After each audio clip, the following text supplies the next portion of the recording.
Hello and welcome everyone to the series of podcasts about Masaaki Imai's legacy.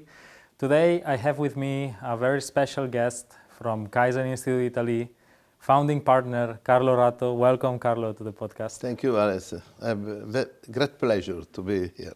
Thank you. So, Carlo, maybe I will start with a simple question, Yes. even though it's a very complicated one, I guess. No. But when we talk about Masaaki Imai, I guess you've been in touch with him for a long time. So, if I would ask you who is Masaaki Imai to you, what would you tell me? Oh yes, Masaaki Imai, in my eyes, is the Kaizen Sensei, the superior Kaizen Sensei. Simply, he was Kaizen. And he spread Kaizen worldwide. He brought Kaizen outside of Toyota, outside of Japan, and spreading worldwide with this book. Starting with Kaizen, then Gemba Kaizen. So, Kaizen is not just what you do, but is also how you do. It means to be Kaizen in your work, in your life. Kaizen is a way of life. So, as Masaaki Imai was used to say, Kaizen is in the air. Would you say, as you are mentioning, would you say that he impacted you with all his messages privately, not only professionally, because I know it did, but Yes. personally? Yes, sure. Maybe first from a professional point of view, then for a personal point of view. Absolutely, yes. So maybe relating to this, Carlo, do you have any kind of memories, favorite memory experiences that you could share with us? Yes, I can tell you two different memories. Since 2005, he went every year to Italy. Okay. With his wife, Mrs. Noriko, and to participate to our public event. And every year, he gave me a gift that was linked to the tradition of Japan. This was, for me, it was very, very, very important, very, very beautiful. And he was so happy to talk and to teach about Kaizen, about Gemba Gembutsu, about Dantotsu concept, about total production system that later he called flow synchronization leveling, FSL. And some other, let's say, strange word like Nemawashi, Karakuri, Baratsuki. Okay, he was very happy to do that. The second one is when we organized a public event to launch Kaizen Institute Italy in 2005 in the north of Italy. And many people, not expected, 100 people participate. They fill the conference room and they start to fill the street around the building, where this is conference room. And the organization immediately put some display, to reach everybody. It was a great success. He was very, very happy and proud, and we too. And I remember that in the evening at dinner, we celebrate with Italian, very good red wine that he appreciates very much. So actually, I guess that, how many times he was in Italy? Because you said 2005? About 15. 15 times. Till coronavirus crisis. Okay. So I guess that from all these times there will be a lot of experiences that you could share with us, Carlo. But if there is something that I would like to know, and maybe yes. you managed to talk to him about it, is about how his legacy and what he was praising, his messages, are going to shape the future of the business world. So, what do you think, Masaaki Imai's legacy is? How is going to shape this the future? We of our discussed business? together this point many times, and if you look at the companies and organizations that are being succeeding for many years, you will discover that a Kaizen attitude, a Kaizen way of management exists, maybe adapted to their own culture. So, due to that, I think that the Kaizen will continue to shape the, let's say, the business of the company, high-performance companies. Do you think actually that, for example, Italy is one of the countries that is doing Kaizen? Yes. How do you think it's actually related to this question?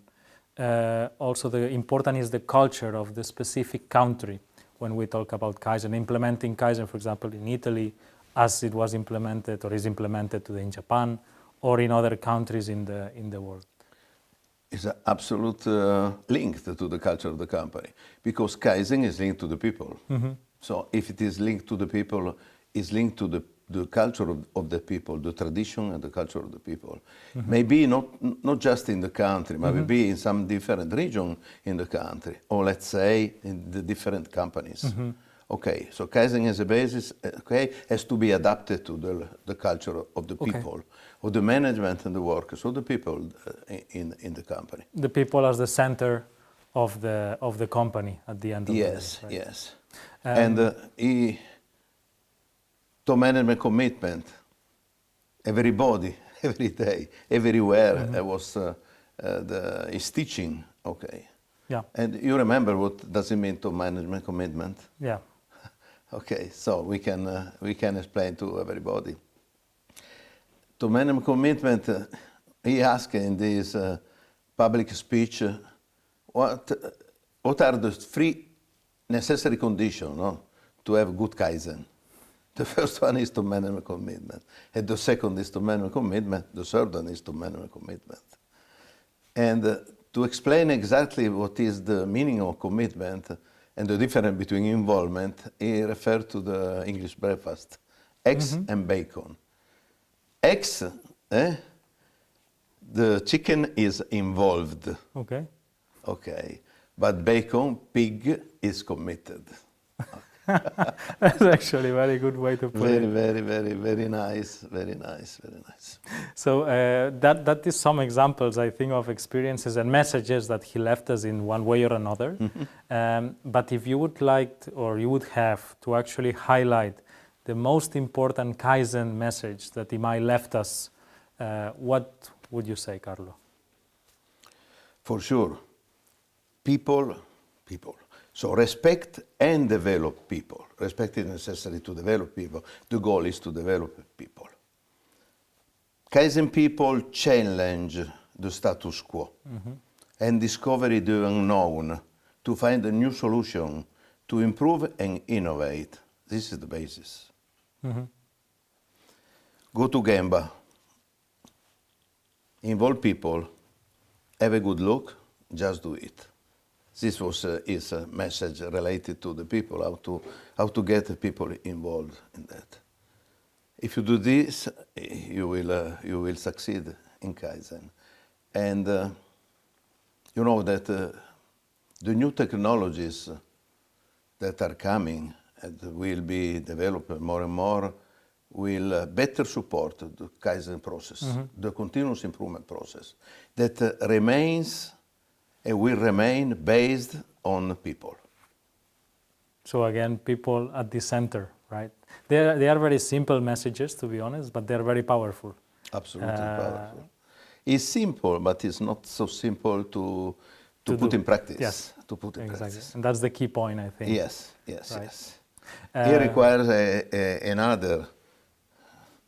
another strong concept related to Kaizen, that is Ansei. Ansei means to recognize that your mistake, your error, and learn from that. Okay, apologizing if there is, if you did some wrong. Okay, this is Japanese culture. It's not Italian culture. But anyway, Ansei is very important for us as a person, even for as a person. So actually, you're talking about your life and also as how each person adapts their own Kaizen messages, or how we can adapt the Kaizen messages to it. So I have one last question for you, Carlo, Yes, more Alex. related to to your person in this case. Masaaki Imai was preaching a lot of these concepts that we were just discussing, right? A lot of these messages. But is there anyone that significantly impacted your professional career? I was a professional consultant in, let's say, now I can say in traditional way, in traditional way, not Kaizen way. And when I met with Kaizen Institute, when I met Masaaki Imai, so I decided that this is my new life from a professional. Then I recognized that Masaaki Imai is the unique sensei for my personal development, for my professional growth. At that time, with my friend Bruno, founded Kaizen Institute Italy and started the journey.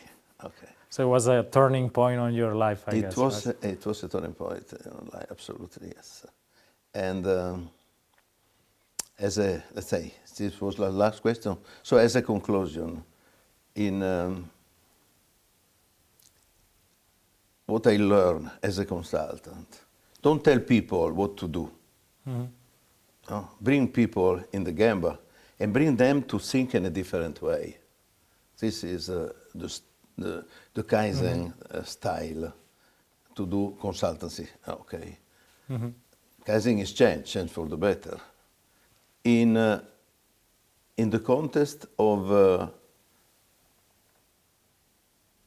social responsibility and environment sustainability.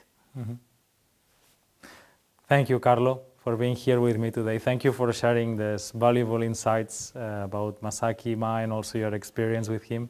Thank you, Alex. Once again, it was a great pleasure. Thank you. Thanks. To our audience, we will be having more recordings like this, as always, so stay tuned, and I'll see you soon.